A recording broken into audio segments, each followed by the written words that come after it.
Welcome to In the Envelope, a podcast from Backstage, the #1 resource for actors and talent seekers.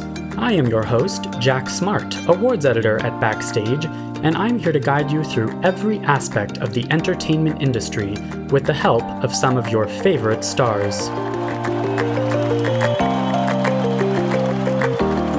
These intimate, inspirational conversations with today's most award-worthy film, television, and theater artists provide you, dear listener, advice on how to live the creative life, personal stories of success and failure alike, and maybe, just maybe, a tantalizing glimpse in the envelope.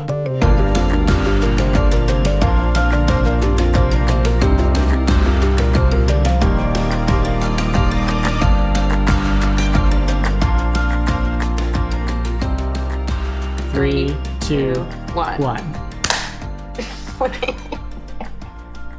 I feel like that was so not in sync. You said not in sync.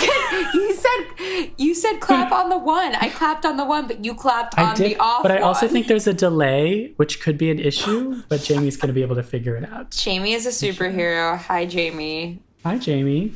I love Jamie. And hi, Katie, and hi, Kasey. Do you guys want to reintroduce yourselves to the podcast? Welcome. Yes. Hi, Kasey Mink here, senior staff writer at Backstage. You've heard me before, maybe on some, I guess, Tony's banter. Either Tony's way, related, yeah, whenever it was, I was talking about Tony Shalhoub, and that's it's gonna continue today, baby. Oh, that's so true. Yeah, totally. I'm Katie Menard. I'm the social media specialist at Backstage. I run all the social. And I'm a big television viewer, which is why Jack asked me to be here. Very big. Yeah. Yes. And you heard me recently. Yes, indeed. I'm so happy to have you both back and both here for a hopefully as unstructured as we want conversation about the Emmy nominations, which were released. We're recording this today, July 28th. But I would love to pick your guys' brain because it is an exciting day. Right off the bat, like, what were some of the nominations that made you the most excited, gratified, like satisfied? Like, what were the emotions and what were those nominations? Okay, so I just, 2 weeks ago, watched in a single day 14 episodes of Dead to Me. Yes. That's how to do it. That's how that show is meant to be viewed. It's so fresh, and I just loved it so much. And those two ladies, Christina Applegate and Linda Cardellini, are so magical together and in that show. And it's one of those things where you never know with nominating bodies how two nominees in the same category will pan out. You know, it's like there's very frequently a canceling out, and I kind of expected one or even neither. But very happy to see that both of them are in there. I think they're just so great. Me too. Totally. Yeah, I was really happy to see both of them. It's such a good point about the double nominees in one category thing, because it's sort of more common in supporting categories where there's likely more nominees. There's more contenders, frankly. There are just fewer leading actors inherently in any show. Right. So when you see two who are both from the same show in the same category, it does mean that for the win, that both Christina Applegate and Linda Cardellini have a less of a chance of winning. Yeah, because they're both there. And that's unavoidable, I think. But that's kind of a common theme in these nominees this year. I mean, I feel like there were a lot of shows that really came out with huge showings, and thus it's just inevitable that there's going to be a lot of sort of inner category nominating. Like Succession has about 3 a billion in every category. So many. Yeah. 3 supporting actors. And two leads. 2 leads. And 2 leading actors and a supporting actress. That's amazing. Yeah, it's really, I mean, I guess I kind of jumped the gun, but obviously Succession is huge this year, and I would be very shocked if I didn't walk away with a ton of wins. Well, and Katie, I believe you called it this year's Game of Thrones. Yeah. Well, I mean, this year is, for drama especially, is really exciting because it's the first, besides that one off year, it's the first post Game of Thrones Emmys. And I think that really opens up the drama category, especially this year. And that's really exciting. I don't love when the Emmys just continuously awards the same shows over and over again, because there are so many good ones and it just feels like so many get overlooked forever. So having sort of that new year to probably get whoever's going to reign for a while is really exciting. And I hope and I think it's going to be Succession, based especially on these nominees. Yeah, they had a really strong showing. Ozark technically netted more nominations. Which is crazy. But we can talk. I got to ask you both about the Netflix factor too. But were there any other kind of gut reaction takeaways? Yes, I will say, because it is the most nominated property, I believe. Watchmen deserves. Yes, I'm actually rewatching it right now because it's so dense, and I need more to relevant watch it again every day. It's absolutely in insane. 2020. And I loved it the first time, but I'm loving it even more the second time, because it's one of the greatest things maybe ever made, and I'm so glad. It's also perfect Emmys fodder. I mean, it has all of these frequently Emmy nominated and winning components. I mean, Regina King is a 2-time Emmy winner at this point. Damon Lindelof, 3, like crazy. I would be so thrilled if it was number 4 for her though, like career best. Oh, it's so good. So that was another one that I was very happy about. That show rewards rewatching for sure. I was also happy to see Jeremy Pope, just because I love him. Yeah. I love him. I love that he's had his television breakthrough. He was my favorite part about Hollywood. Cool. And I was very happy to see him. And that's a totally, I could see him winning so clearly. Ooh. I think it's such a perfect Emmy story. It's very much on the Darren Criss arc. You know, the Broadway guy who does the Ryan Murphy track. Ryan Murphy. Exactly. Yeah. It's the Broadway to Ryan Murphy track. Oh, man. Totally. Well, I mean, my biggest takeaway, well, not my biggest takeaway, my biggest factor going into today was how much is Netflix going to dominate? I knew it would. And I would love to ask you both about, do we all think that Netflix has become even more of kind of a go-to source for content in the age of lockdown, of quarantine viewing? Oh, yeah. Which could account for why it has so many nominations. Yeah, I mean, as I said, 160. I watched 14 episodes of Dead to Me in one day because it was a weekend day and it was raining outside, and what else can I do because it's quarantine? And I mean, just the ease with which you can watch something on Netflix from the second you sign on to just keep watching it. I'm actually astounded that more platforms and networks haven't copied just the actual interface, and the viewing experience on Netflix is half of why I watch it. The other factor for me for my go-to quarantine viewing, I don't know about you guys, has been Disney Plus. And so what I was going to say about the Emmys going into it was I was just curious to see, this is our first year of Apple TV Plus and our first year of Disney Plus, which are these new streaming services that have kind of entered the fray, which I know, Katie, you wanted to talk about Dickinson. Poor Dickinson. Poor Dickinson. I was not hopeful because I rarely am with the shows that I personally really love. And the Emmys, they have not rewarded me in the past, but I thought that they had a little bit of momentum coming off of the Peabody Awards. So I was holding out hope. So I'm not too shocked, but I'm disappointed. Sure. I figured that the morning show was going to be the Apple TV showing for sure. But I think Dickinson is the stronger showing. They really put a lot of eggs in the morning show basket. Well, they did, and yet it did not pay off with the Best Drama Series nomination. There were tons of acting nominations, tons. But nothing for Mythic Quest and Dickinson, and almost nothing for Defending Jacob. But that brings me to the Disney Plus factor. Because Disney Plus has been my go-to quarantine viewing.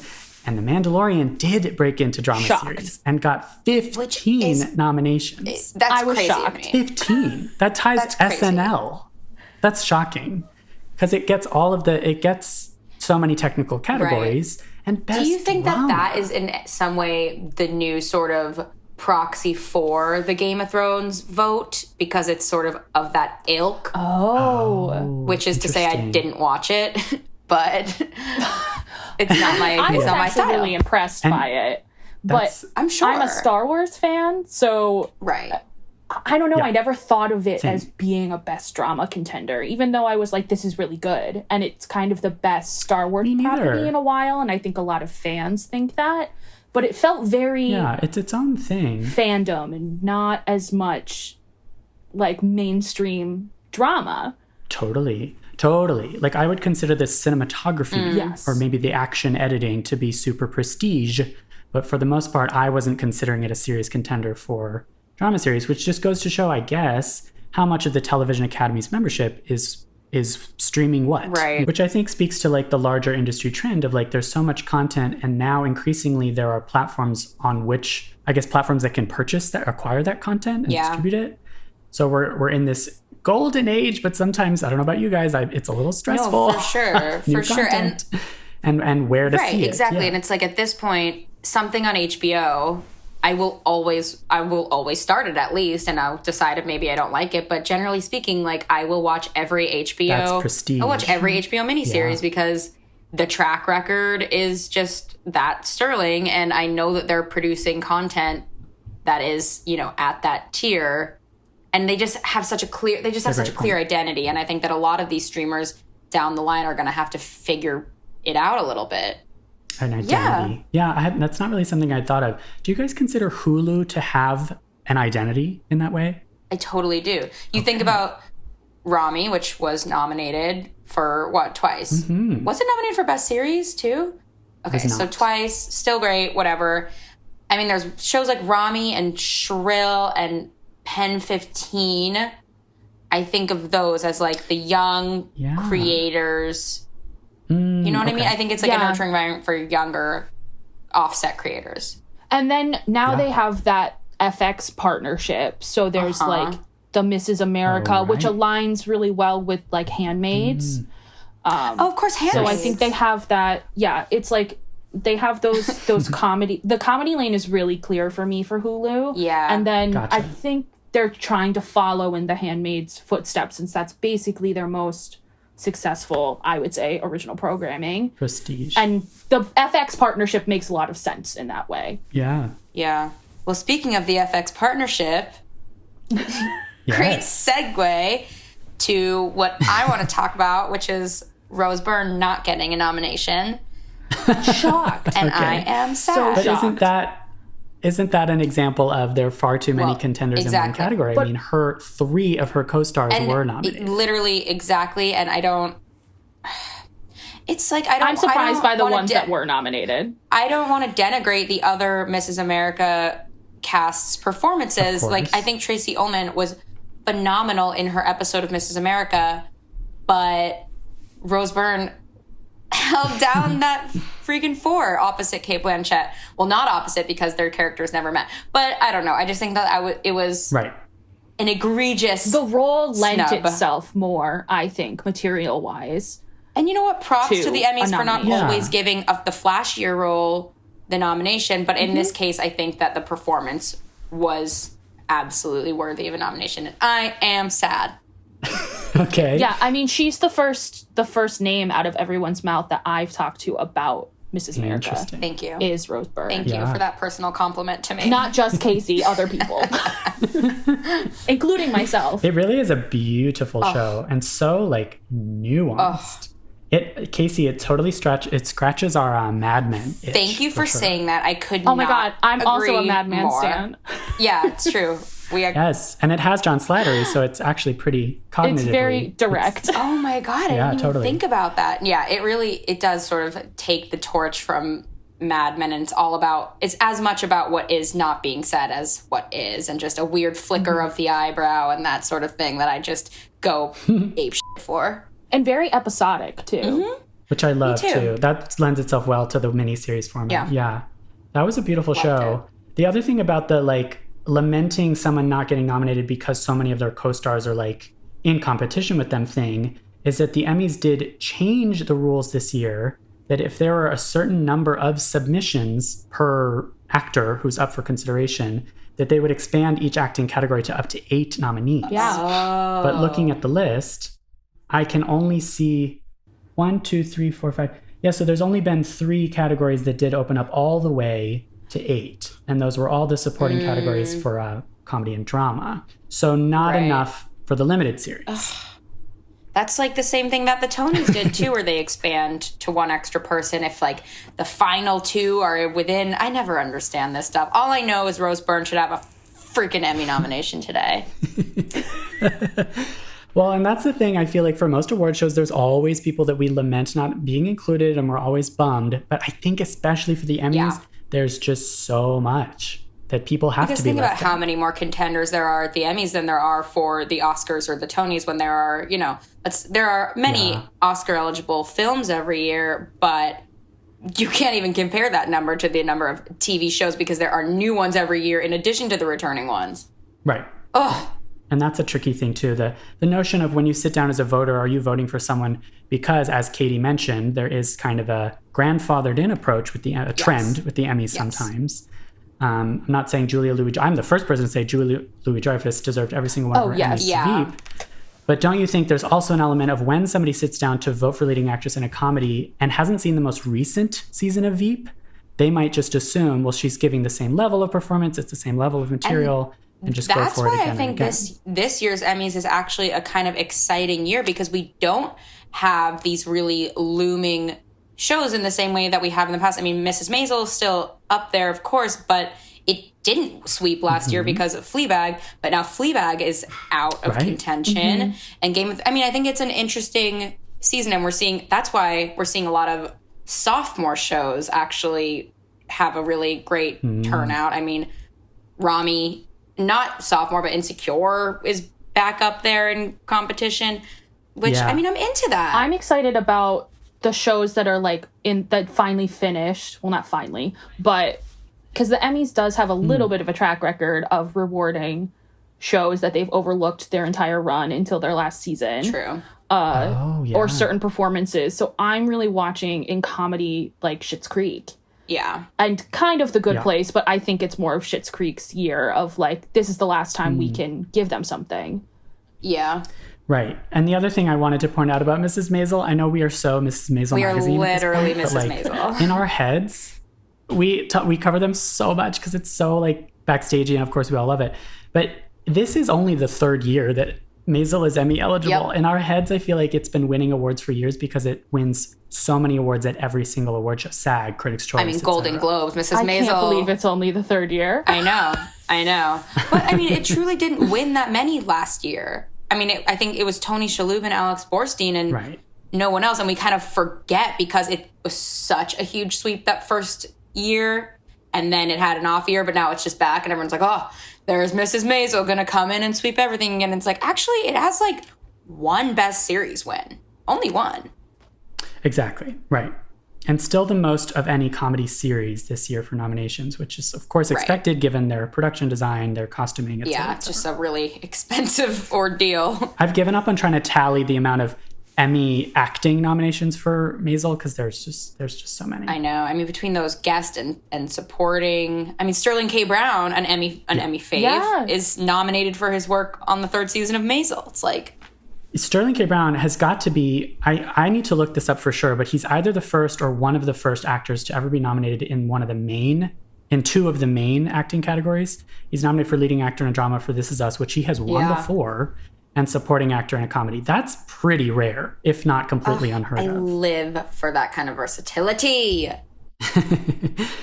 Can I also point out, okay, wait, this is the other thing I really wanted to hit this bullet point. Did you guys know Maya Rudolph is nominated twice in the same category? Yes. That's also very rare. Oh my God. For Good Place and SNL. I did a double take. I literally just lost my breath. I think that means she has to win. 2 of her 3. She's also nominated for voiceover for performance for Big Mouth. Honestly, I'm going to say of the Maya Rudolph SNL years, Tina Fey and Amy Poehler get a lot of attention. Maya Rudolph is low-key, though, the MVP of that era. Brilliant. And she works. Yes. She is, at this point, transitioned to sort of just this working star, and it's working for her. Yeah. Where if you need somebody really funny, you just call Maya Rudolph. But who can also do this really wrenching pathos and sort of dark underbelly. She was so good in that Fred Armisen Amazon show. What was it called? forever. Yeah. No Emmy nominees for that one, but you know what? I liked it.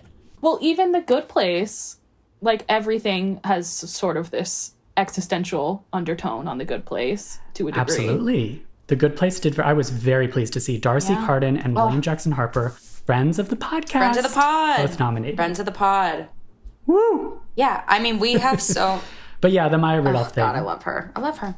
Because you guys know she's nominated for SNL not for hosting. She literally just appeared once as Kamala Harris. Isn't that amazing? I love that people can just show up. Well, and Brad Pitt, too. Oh, I know. Oh, same thing. He didn't host either. He played Fauci. Oh, right. He played yeah. Honestly, I hope he wins so we can get another very, very much not written by himself awards acceptance speech from Brad Pitt.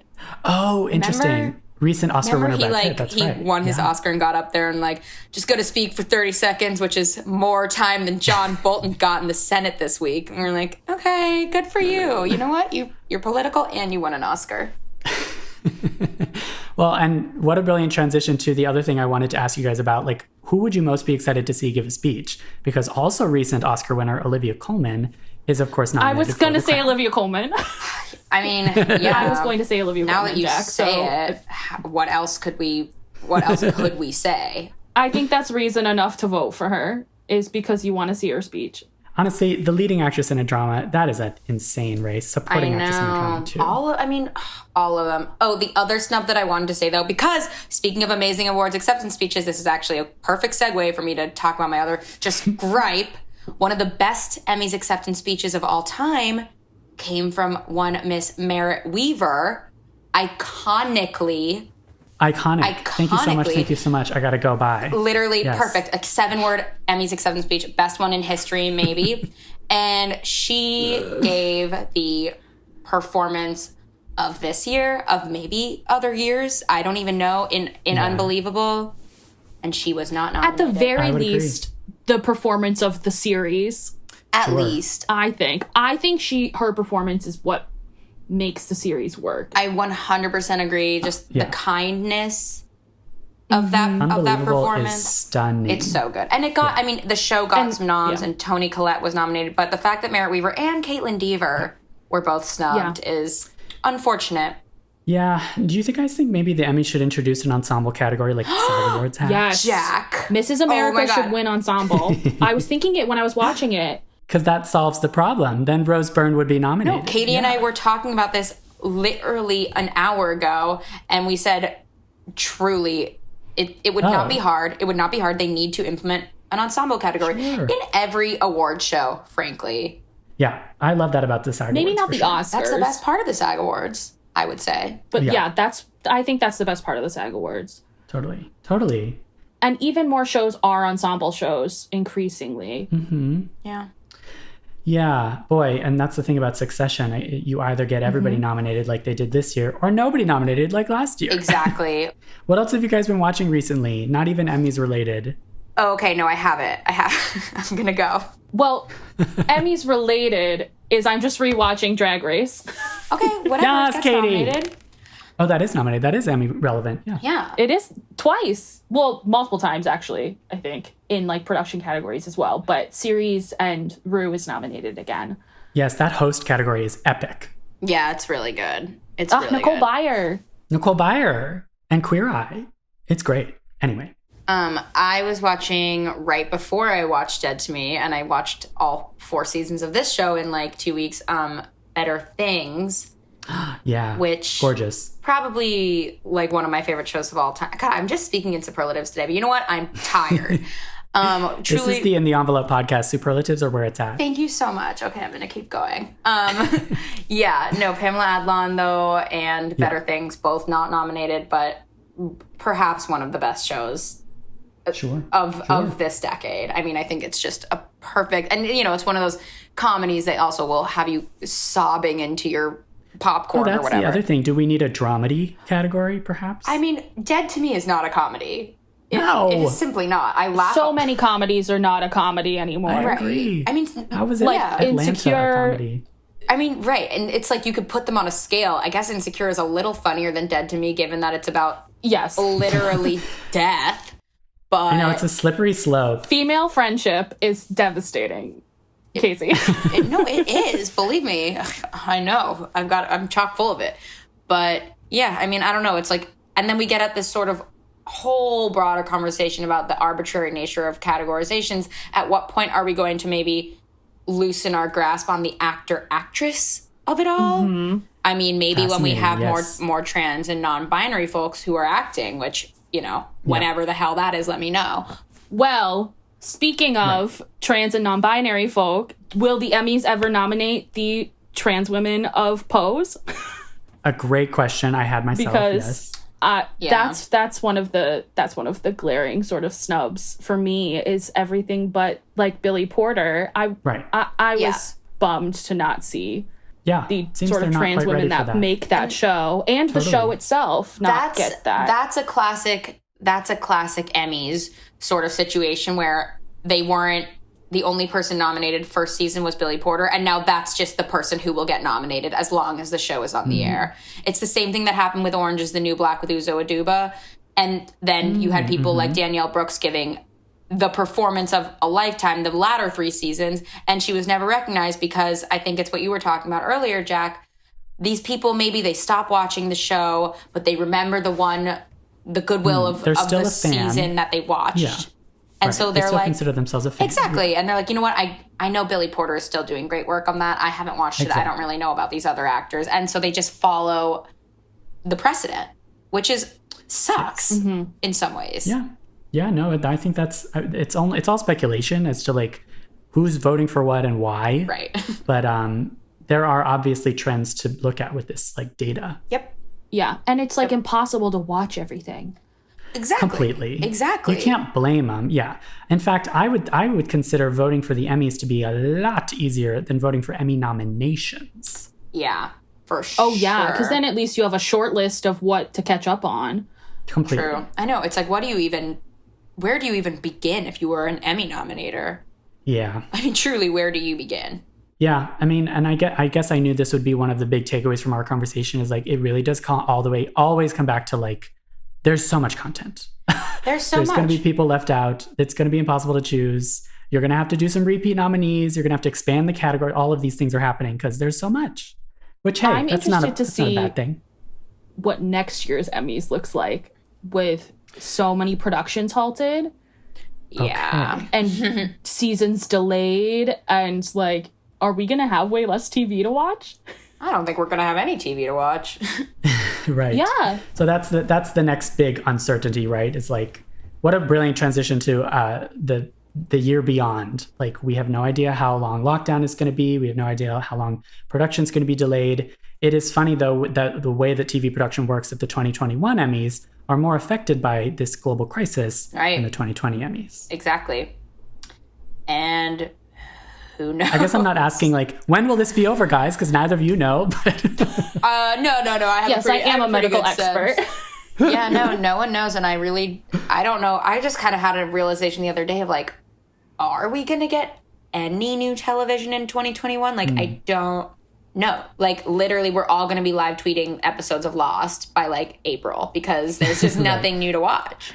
We don't know. The Emmys for like reruns. Yeah. Oh, there's an idea. Or it'll be like not to go back to RuPaul's Drag Race, but it'll be Emmys All Stars. Yes. Like RuPaul's Drag Race All Stars. We'll just pit old shows literally against each other. Old shows that didn't win that maybe should have against each other. It's gonna be Jennifer Aniston versus Deborah Messing versus Sarah Jessica Parker. Like crazy. Yeah. Elizabeth Moss can finally win her Mad Men Emmy. Yeah, there you go. I mean, speaking of, pour one out. The Leftovers can win Emmys. Well, yeah, that's the thing. You guys, we should produce this show. This sounds great. I mean, I will literally get Carrie Coon on the phone in 5 minutes. Carrie Coon.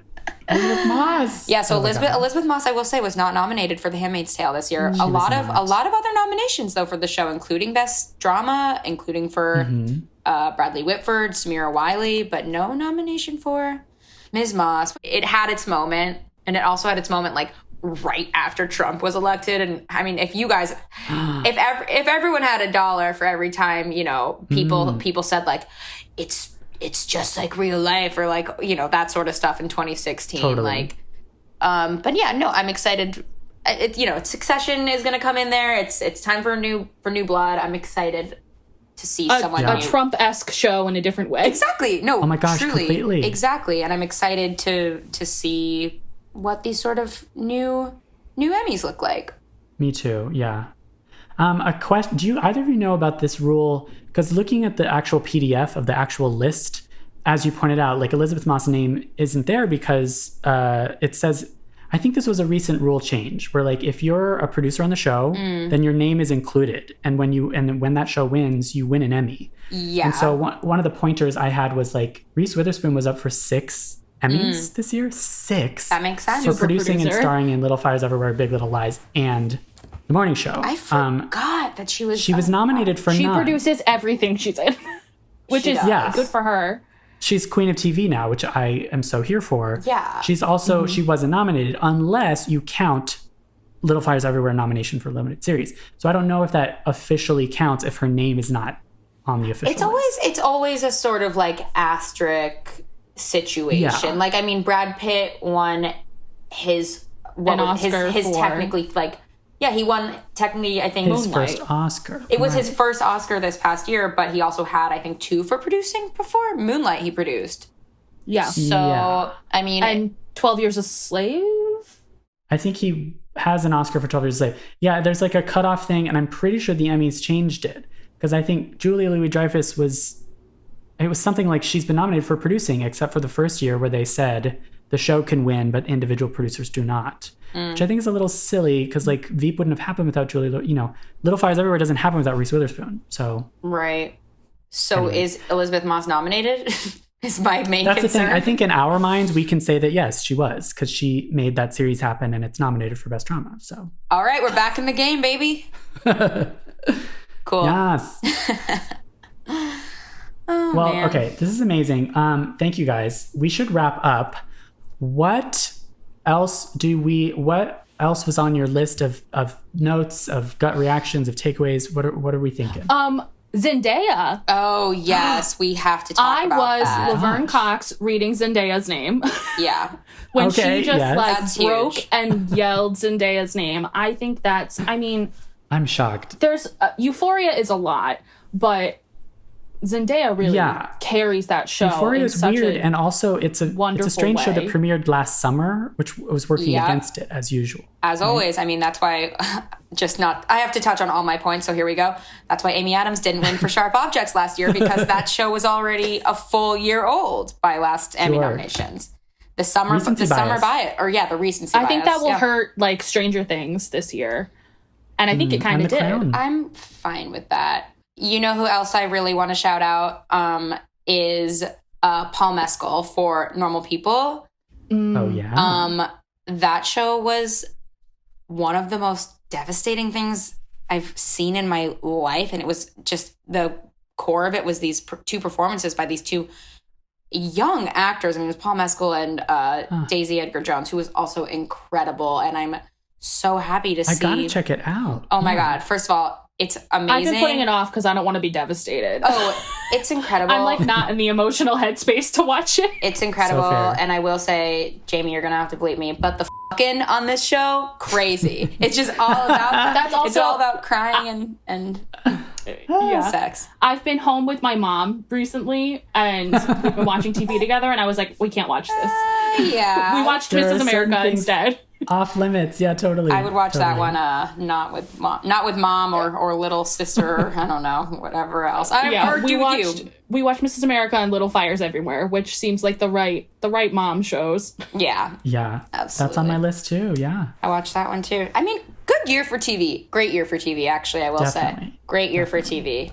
Just TV acting. Just some of these performances are just stellar. Are just some of the best acting. I mean, look at that supporting actress drama. We haven't even said Meryl Streep's name yet. Imagine being Julia Garner, like reigning winner, and then Meryl Streep's We're 40 nominated. minutes into this and we haven't brought up Meryl Streep. Like, that's so wild. That's a crime. I shout out to Betty Gilpin. Yeah. I always wanted to win. Speaking of a show that premiered way last summer, but season 3... I think of her singing Home on the Range. Yes, season 3 of Glow was stunning. And that was like, it was so upped its game from seasons 1 and 2 that I think, as we were saying, it's sort of an example of like Betty Gilpin made the cut as the one actor who's being nominated, but what an ensemble. It's such a beautiful ensemble. Oh my God. Anyway. I love Betty Gilpin, though. At least one Nurse Jackie star is getting Emmy nominated. Miss Merritt Weaver's not. Betty Gilpin is such a star, and she is it's only rising. Totally. Like, she will get nominated for an Oscar in our lifetimes, for sure. Yes. I'm just saying it. And so will Zendaya. Like, I'm looking at this list. I like, can so only will hope. Zendaya, and so will just so many. We haven't even talked about Helena Bonham Carter and how fabulous Helena Bonham Carter is. I love Sarah Snook, of course, friend of the podcast. 2-time Oscar winner Mahershala Ali is in there. Like, oh yeah. I mean, there's just some crazy names in here, and we're just lucky to be alive to watch them. There you go. It's very true. What a beautiful note to end on. Thank you both for joining us, for joining this podcast. Yeah, thanks for having us. Thanks for letting me talk about television, which I was going to do anyway. Exactly. We might as well record it. And you guys, this really was like, this isn't just us gabbing. There's certainly us gabbing, but you guys are experts. You guys are experts at this. It's nice to actually just like be putting it to use rather than like tweeting about it. Which I still did and will do, but rather than yelling into the void, just tweeting about Tony Shalhoub. Now I get to talk about it. Exactly. Well, that's actually good. Maybe we should link to both of your Twitter profiles too in this episode. If you insist, it's your funeral. I guess so. Yeah. So listeners, follow these two on Twitter. Follow Backstage, of course, on Twitter, and stay tuned for more Emmys coverage and exclusive interviews with Emmy nominees. Okay. Thank you, Katie. Thank you, Kasey. This is great. Thank you, Jack. And thank you, Tony Shalhoub. Thanks, Jack.